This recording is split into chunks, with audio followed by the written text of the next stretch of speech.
il n'y a nulle part où on est à l'abri de la mort. Oui. Il n'y a pas d'âge pour mourir. Oui. Il n'y a pas de médicament contre la mort. Oui. Mais il existe des négligences.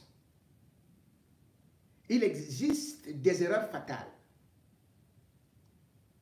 Il existe le manque de prévention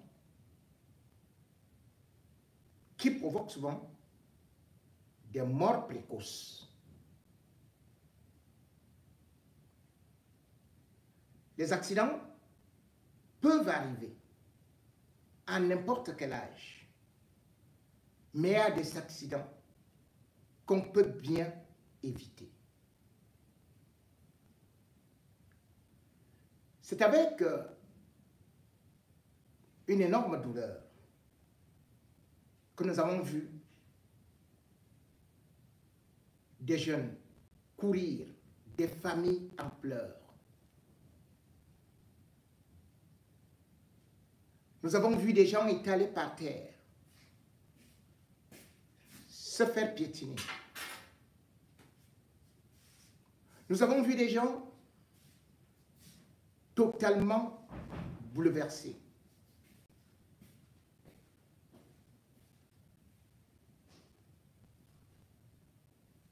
Les familles sont encore en pleurs. Et peut-être pour longtemps.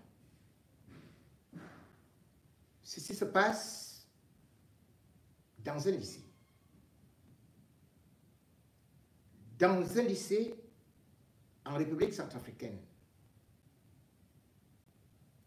Le lycée s'appelle Barthélemy Buganda, du nom du père des dépendances de la République centrafricaine.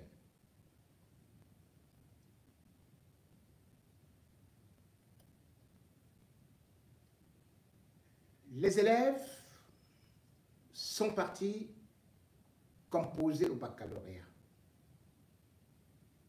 C'est alors qu'est survenu un incident. Comme un tremblement de terre, on a entendu une détonation. Comme si c'était une bombe qui était lancée, jetée parmi des étudiants. Panique à bord. Et dans cet élan où tout le monde courait n'importe comment, ce qui devait arriver, arriva. Pour l'instant, on parle de 29 morts, 260 blessés.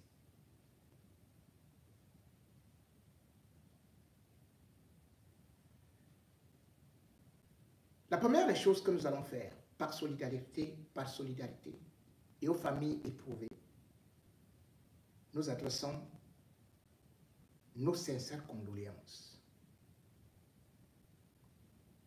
La République centrafricaine est en deuil. Le chef de l'État, Touadéra, a décrété 3 jours de deuil national. Mais il n'est pas là. Il est plutôt en Belgique. Et pourquoi? Ce n'est pas une visite d'État. C'est une visite pour sa santé à lui. Se faire changer un peu de sang, faire un peu de check-up, manger un peu bien, dormir un peu bien. Bref, tant qu'il est en santé, le pays se porte bien.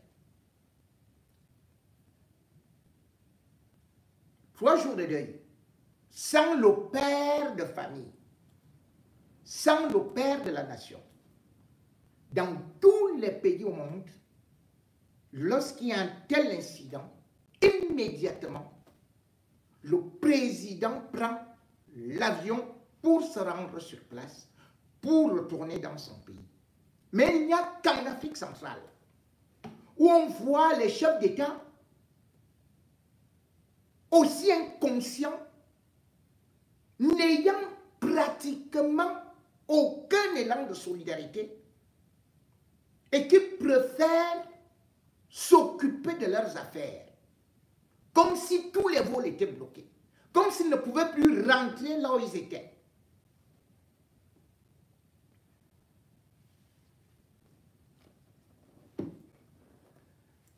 Ce qui s'est passé est beaucoup plus grave, parce que cela vient des autorités centrafricaines. À l'origine de l'explosion,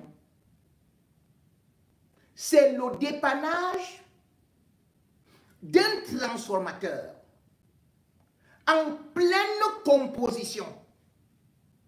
Et le transformateur, déjà, est inséré dans le bâtiment.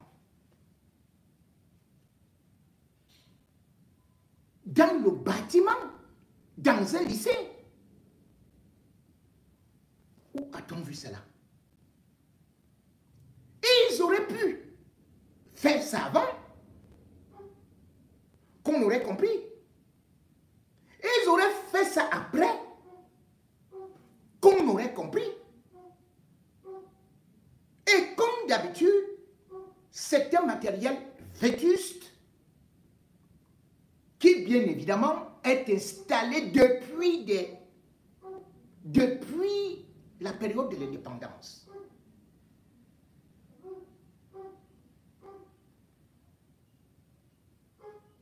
Comment peut-on se décider d'aller bricoler un transformateur en plein examen de baccalauréat? Et de deux. Combien de personnes étaient dans cet établissement? Certains parlaient de 6000 élèves. D'autres vont jusqu'à 8000. C'est quelle qualité d'examen ça? C'était le marché. Un seul lycée où vous partez composer pour le bac. Il y a 6000 enfants, 6000 élèves.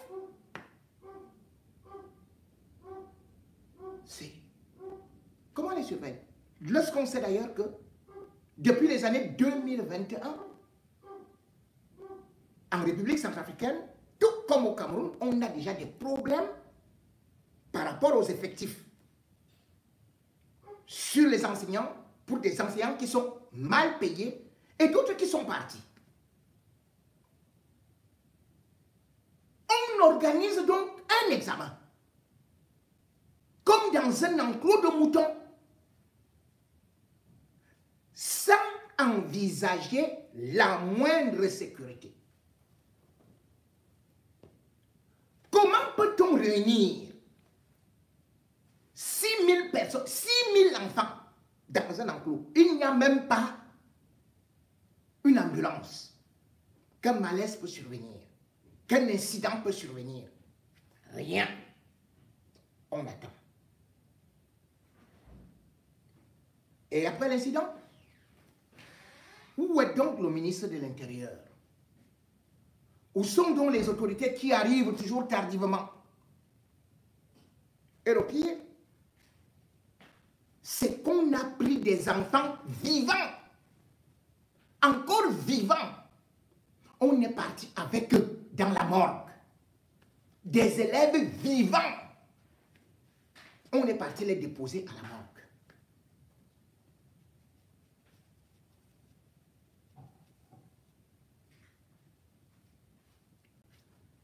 Quand on voit ce qui se passe en République centrafricaine, donc, on se pose d'abord des questions.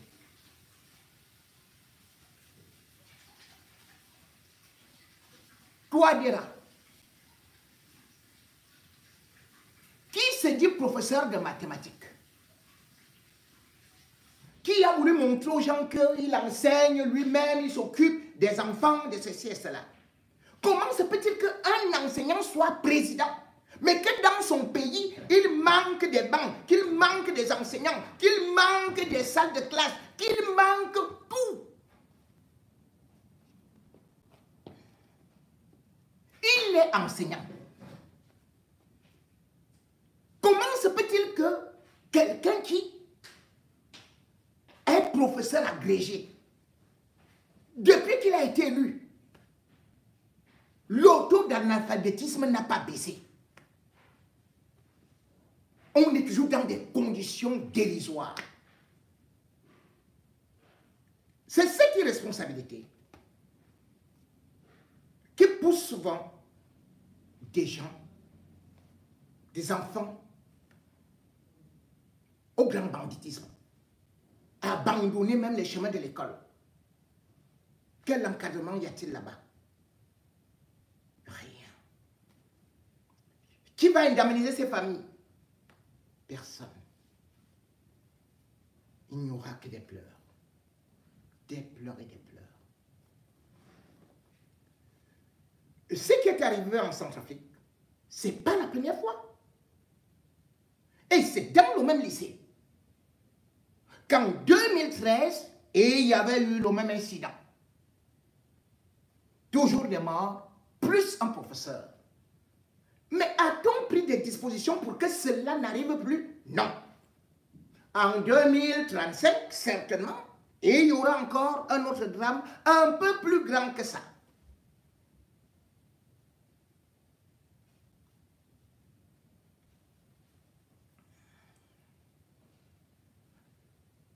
L'éducation, c'est la priorité des priorités dans les États. Tout comme la santé. Mais nos chefs d'État ne s'en préoccupent pas. Et parfois, même quand les individus, les personnalités se lancent dans l'éducation, c'est même encore ces autorités-là qui leur mettent des bâtons dans les roues. On a pu le constater au Cameroun. On avait eu aussi un drame plus grand que ce qui est arrivé en République centrafricaine. C'était le 5 décembre 1988.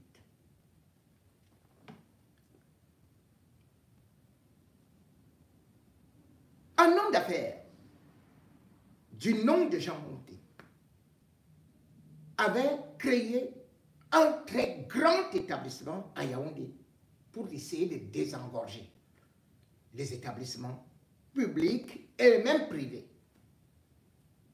C'était vers Rwanda. Vous connaissez, ça s'appelait le collège polyvalent Monté. Et les autorités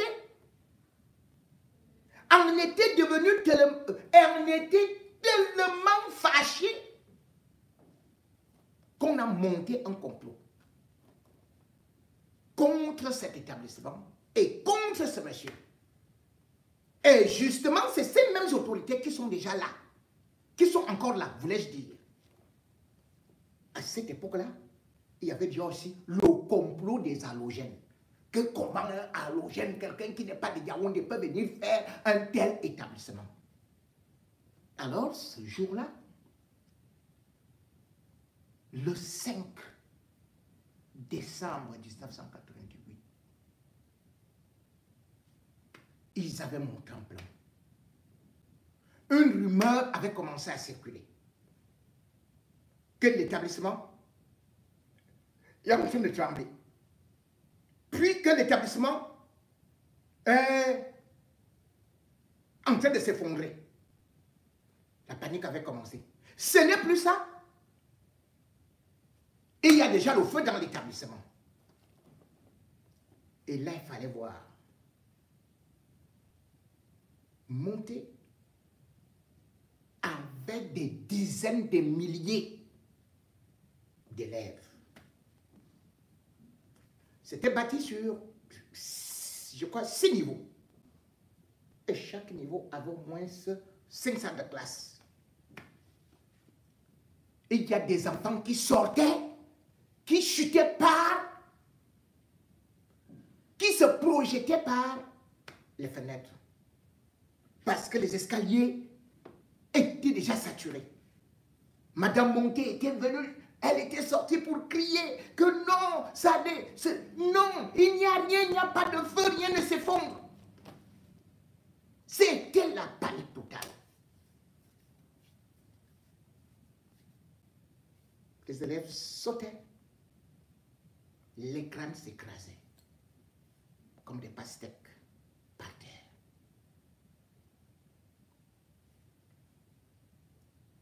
Il ne fallait pas aller voir ça. Parce que quand je pense à ça, parce que j'y suis allé, jusqu'aujourd'hui j'ai des nausées. Quand j'y pense, je ne parviens pas à fermer l'œil. C'était infernal. Il y avait eu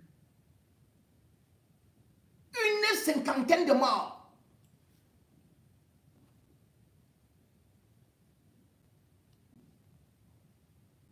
Il n'y avait pas les ambulances. C'est les taximens qui venaient par solidarité transporter. Il n'y avait pas d'ambulance à Yaoundé. C'est après que Paul Biya était arrivé sur place. Ah, Paul Biya marche encore. Ah, Paul Biya était encore président. Il était arrivé à la demande de Jean-Irène Biya. Il avait dit, il faut qu'on aille sur place. Aujourd'hui, avec Chantal Biya, on ne peut pas aller sur place. Non, non, non, ça ne sert à rien. On va seulement dans des grandes manifestations avec les grosses tuniques et tout et tout. La première dame était arrivée sur place. Elle cherchait à calmer, à rassurer des familles et tout ça.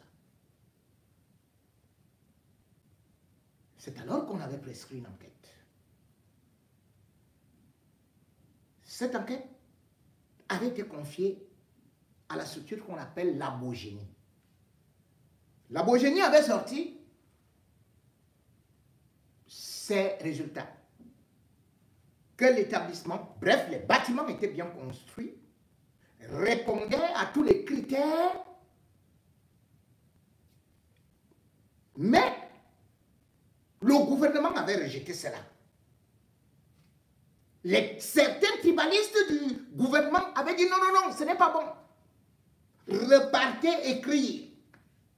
Repartez écrire que l'établissement là ne respecte pas les normes de la construction. C'est donc là où ils avaient mis et ils avaient surchargé que l'établissement était conçu dans un marécage, que c'est interdit par la loi, qu'il n'y a pas ceci et cela, que cet endroit-là, on ne peut mettre que l'espace vert.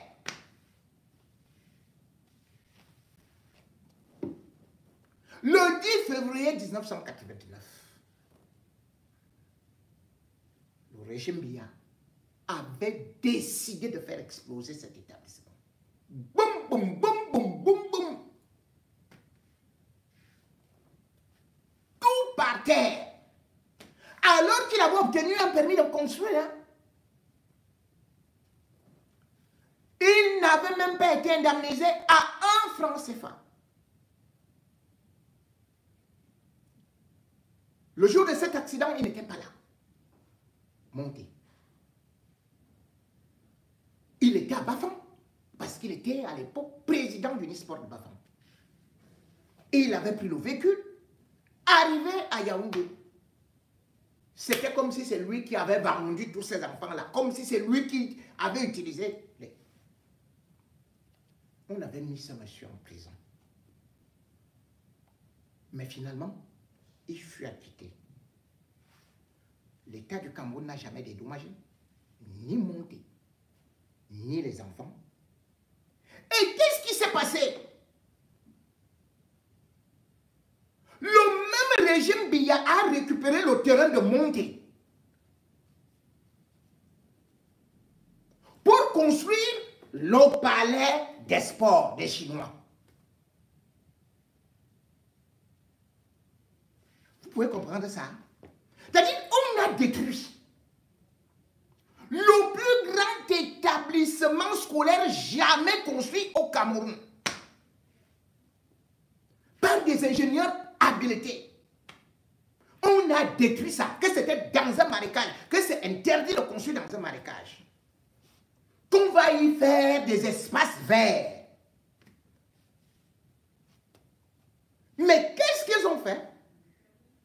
C'est là où se trouve le palais des sports. Le terrain que quelqu'un avait acheté, ils ont arraché ça, sans dédommager.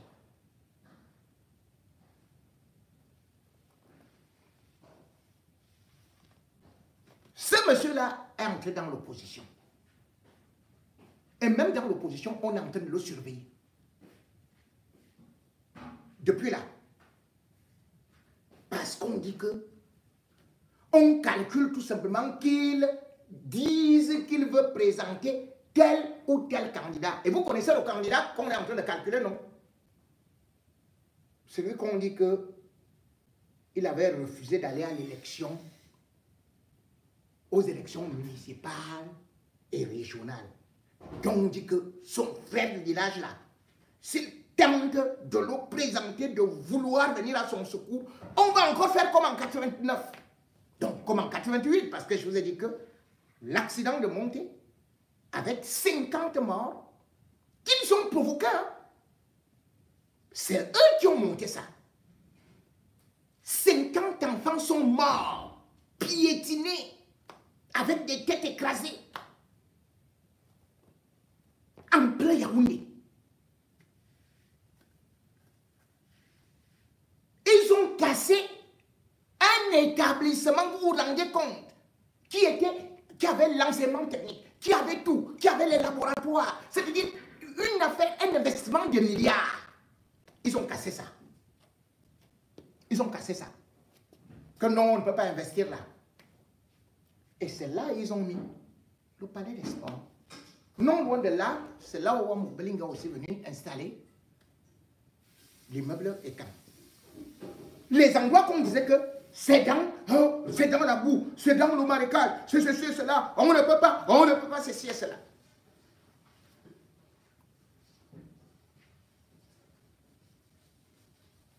Une fois de plus,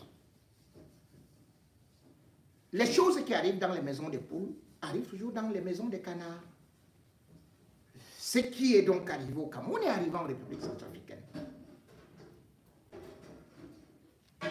Mais aussi, il faut savoir que ces régimes qui vivent du sang des innocents, des rites sacrificatoires. Oui, parce que quand ils veulent rester au pouvoir, c'est eux-mêmes qui provoquent de tels incidents mystiques. Dites-moi comment est-ce que un transformateur va exploser en plein baccalauréat? Comment? Expliquez-nous. Dans un lycée, comment est-ce que ça va exploser? C'est des sacrifices, c'est des rituels sataniques pour rester au pouvoir. C'est ce qu'ils font. Mais ils oublient une chose. Tous ceux qui ont fait des sacrifices, ils ne sont jamais restés éternellement au pouvoir. Et à la fin, ils sont toujours lâchés par ceux qui les soutenaient. Vous avez pu voir Mobutu, non? Mobutu était tout puissant. Il faisait des sacrifices tout le temps. Mais comment est-ce que Mobutu est tombé? C'est son armée même qui était la première à le lâcher. Les rebelles de Kabila sont venus avec des bottes. Ils pouvaient avoir quelles armes? Mais l'armée de Mobutu a dit, nous, on n'est plus là. On ne combat plus. Regardez ce qui se passe, ce qui s'est passé au Burkina Faso. Blaise Compaoré était aussi là. Il faisait des sacrifices, des rituels, on tuait les gens. Mais lorsque le pouvoir était fini, on voyait comment les gens se détachaient. Et on l'abandonnait. En fin de compte, il est parti en exil seul avec son épouse. Regardez ce qui se passe actuellement au Togo. Faure Gnassingbé a succédé à son père. Il dirige le Togo d'un bras de fer. Le Togo ressemble au Cameroun, puisque, bien évidemment, c'est une ancienne colonie allemande, comme le Cameroun. La dictature est féroce. Mais en ce moment, le Togo est en train de connaître presque une révolution. Le peuple est descendu dans la rue. Malgré le fait que Faure Gnassingbé a envoyé ses milices, les routes sont bloquées. C'est presque, ça ressemble à une opération ville morte. Il n'avait jamais imaginé que le peuple togolais pouvait se lever comme un seul homme et revendiquer son départ. Cela veut dire que son pouvoir est en train de flanchir. Son pouvoir est en train de s'effriter. Son pouvoir est en train de se craqueler. La machine est en train de se rouiller.